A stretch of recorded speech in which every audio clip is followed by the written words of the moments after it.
थंडी लागण्याची वैज्ञानिक कारणे. 1. उष्णतेचे वहन. थर्मोडायनामिक्सच्या दुसऱ्या नियमानुसार उष्णता नेहमी गरम वस्तूकडून थंड वस्तूकडे जाते. हिवाळ्यात बाहेरील हवा थंड असल्याने शरीरातील उष्णता हवेत मिसळून जाते, त्यामुळे आपल्याला थंडी जाणवते. 2. रक्तवाहिन्यांचे आकुंचन. शरीराचे तापमान स्थिर ठेवण्यासाठी मेंदू त्वचेच्या दिशेने जाणारे रक्तप्रवाह कमी करतो.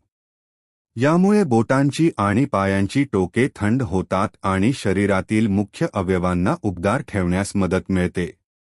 3. थरथरणे. रक्तप्रवाह कमी झाल्यावरही शरीराला उष्णता कमी पडू लागते.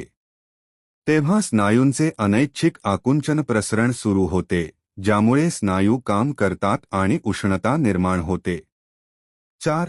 त्वचेचे तापमान घटणे. थंड वातावरणात शरीराच्या पृष्ठभागाचे त्वचेचे तापमान कमी होते, ज्यामुळे शरीराला अधिक उबदारपणाची गरज भासते.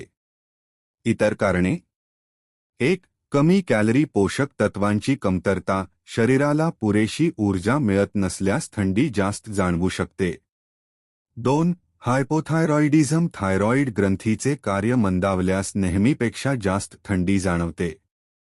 3. रक्ताभिसरण समस्या. खराब रक्ताभिसरण असलेल्यांना थंडी जास्त सहन होत नाही.